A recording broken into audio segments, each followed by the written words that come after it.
It seems like just the other day the world was all worked up over Y2K, and now we're just over 40 days away from the end of the decade. And to mark the occasion here at the NBA on TNT, we're going to need your help in determining the best of the best in the decade. From now into All-Star Weekend in Dallas, you'll be able to go online and vote for the best performances of the regular season, the playoffs, and the All-Star game, and ultimately choose the NBA's Player of the Decade. We get the ball rolling tonight with the best individual performance in a playoff game.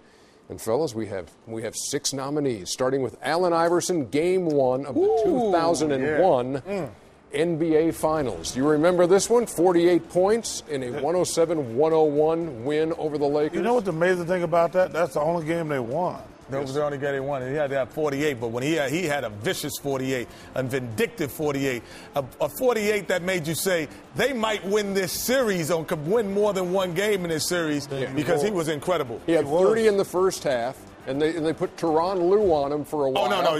This is the Tyronn Lue signing. He played good defense, but not this time. Step over your son. Keep it moving. I told you, this ain't baseball with good pitching, stop good hitting. That was the only Laker playoff loss of that postseason. Now this is Shaq, Game 2 of the 2001 Tell you NBA what, Finals. man.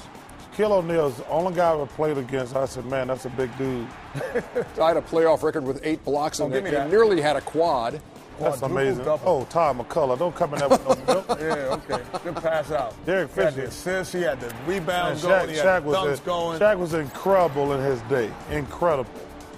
And he's a nice man, too. Tim Duncan, Game 6, 2003 NBA Finals. It kills me to say this, the greatest power forward ever. 21 points, 20 rebounds, 10 assists, man, let me tell you, he might have killed me, but I'd have got mine, too. Clearly, you don't have cable, bro. Clearly, you don't have cable now. I've seen Tim Duncan. I've seen you, too. you third on the list behind Karl Malone. Oh, you killing me, right? Let's go killing me. Let's go to Kevin Garnett in Game 7 of if I had had John Stockton. 2004 West Semis. 32 Garnett. points, 21 boards. One of my favorite players all time, the big ticket. And he had 13, get that out of here. He had 13 straight points in the fourth quarter. Wow, that was a big game. Chris Webber was... No. That was Chris. No, you got to get off Chris Webber. Chris Webber's going to be a future Hall of Famer. That was Chris Webber with the bad knee. It was starting to get shaky. Chris going to be a that was Brad Miller with no hops. That's the same Brad Miller. You're going to be the only guy around here not in the Hall of Fame because, Reggie Miller going to be in the Hall of Fame soon. Yeah, Dwayne Wade, Game 3, 2006 NBA Finals. This is when Dallas was right on the brink of taking a 3-0 lead in this series, and then Wade went Yeah, but you have to win 4, Ernie. Yeah. I know. I'm just saying, they were on the verge. They're down 13. Wow, they got an NBA championship in the fourth quarter. Yeah. They're still on the verge. You're going to be the only one around here without an NBA championship. Back to Dwayne Wade for a moment. Well, that'll be me and C. Webb and Reggie. And finally, LeBron.